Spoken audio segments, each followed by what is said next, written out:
Hi, it's Christina with the Sisyphean Journal. I just want to go over, everybody is all, what the hell, with Stacey Abrams saying that, well, if you just abort your baby, inflation won't be causing you that much trouble. I feel like people might have been living in a cave for the last 50 years because these are what the abortion lobby considers perfectly good reasons to have a local abortion clinic and shut down the pregnancy centers. So I'm going to provide a link to Very Well Health, and I'm going to look at the reasons that women give, summarized in open-ended questions for why they're having an abortion, and how the pro-choice movement believes you should address it versus how the pro-life movement. And I'm not talking about the pro-choice citizen on the street. I'm talking about the pro-choice politicians, the pro-choice activists, the pro-choice lobbyists, the people who are the public face of why we need to have abortion available. And, of course, why we need to shut down the pregnancy centers. Reason, not financially prepared. So the pro-life centers will help with financial counseling. They'll help people find out about resources that might be available for them. Maybe they're eligible for food stamps. Maybe they're eligible for employment services. Okay, they can't afford the doctor visits. We can find a doctor who's going to provide you with care. We had a fundraiser once to get a woman's mortgage out of arrears so she wouldn't end up homeless. And the abortion lobby considers those evil things to do. We're bribing the woman into not aborting by fixing her financial problems. Bad timing, not ready, or unplanned. Well, you've got 9 months to figure this out. And the pro-life center is willing to sit down with you and, okay, what are the problems? Okay, you're living in a little bitty one-bedroom apartment. Okay, can we help you find a bigger place to live? Problems with childcare. Maybe we can help you sort that out. But, hey, abortion fixes everything. Partner-related issues. New or bad relationship, would be a single parent. Partner isn't supportive. Partner doesn't want the baby. Partner is abusive. Partner is the wrong guy. The pro-life center will say, why don't you guys come in for counseling? We'll get you a professional counselor to help you sort out your relationship. Partner doesn't want the baby. So it's legitimate for the woman to wind up having an abortion because the guy who knocked her up doesn't want to pay child support? Hello? How feminist is that?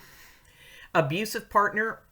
One of the most distressing things I ever listened to was a National Abortion Federation tape where a bunch of nurses were discussing that these women's boyfriends, and I use the term very loosely, are causing them to develop life-threatening infections because they won't let the women abstain from sex while they're healing from their abortions. There's a word for a man who won't let you abstain from sex, and that word is rapist.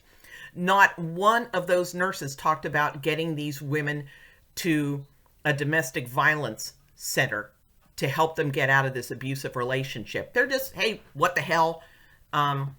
Scrape her out and send her back to him.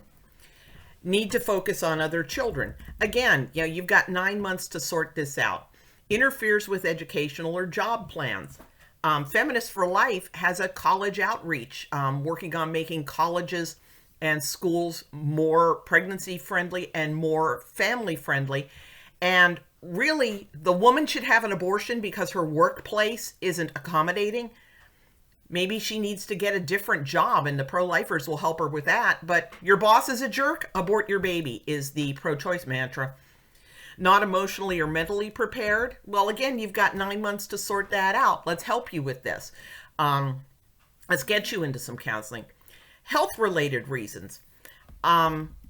These are actually the ones that are the most emotionally devastating for the woman, especially if it's her health because she feels like she wound up killing her baby because she was sick. The pro-lifers will, if it's her health, try to find a better doctor for her. There's a blog called The Sickle Cell, SICLE, for self-imposed child loss experience, where Ashley wound up, she had severe hyperemesis gravidarum. That's when you're puking up your guts while you're pregnant.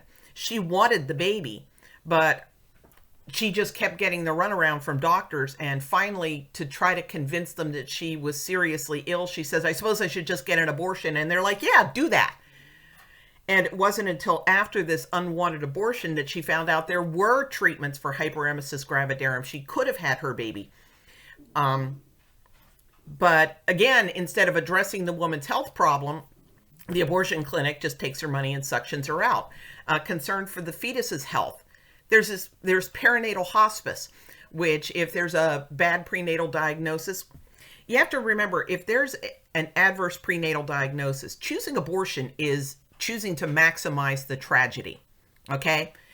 Because if the baby is going to die anyway, says the prognosis, perinatal hospice hooks the parents up with other parents who faced a similar diagnosis, helps them make a birth plan, helps them make the most of that time they have with their baby, often helps set them up with an organization called Now I Lay Me Down to Sleep that does beautiful professional photography when the baby's born or even stillborn.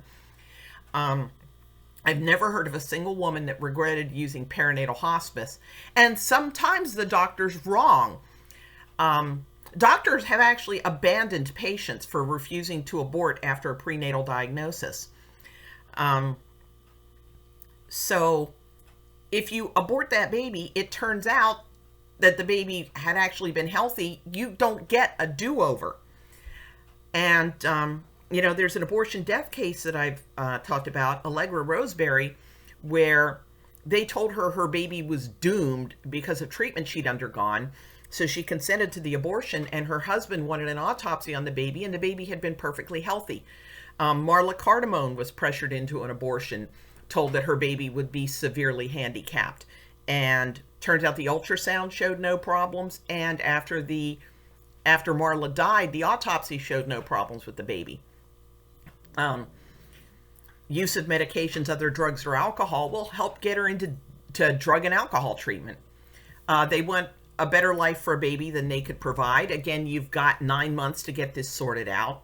Not independent or mature enough. Well, you're not going to become more independent, mature, and self-sufficient by running away from your problems. You need somebody who's going to help you squarely face them and discover your own strengths and overcome them.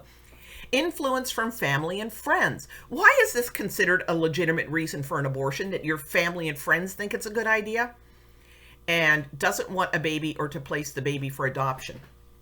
And research has shown that it's very, very common for the woman to change her mind during the pregnancy. And even the abortion lobby knows this, because they'll say how painful it is to carry the baby for 9 months and then place the baby with somebody else. During the pregnancy, the woman bonds with the baby. So, again, the abortion lobby's idea is whatever your problem is, an abortion will fix it, where the pro-life response is, let's get your life into a better place so that you don't feel like you need to resort to an abortion. And there's other common responses. Having a baby would dramatically change my life. Yes. And is your life so great that, when you're 80 years old on your deathbed, you're going to say, oh, I sure am glad I aborted that baby so that I could get that promotion? I have completed my childbearing. Well, after you have this baby, we can get your tubes tied. I don't want people to know I had sex or got pregnant. Well, you need to work on being more honest in your relationships with your life. So again, what Stacey Abrams was saying, the kind of abortion fixes everything mentality, that's just how the abortion lobby thinks. She's simply articulating something that's bred in the bones of an abortion rights activist. She doesn't think she said anything outrageous because she thinks anything that's going wrong in the woman's life, anything she's struggling with, abortion will fix it. This is nothing new.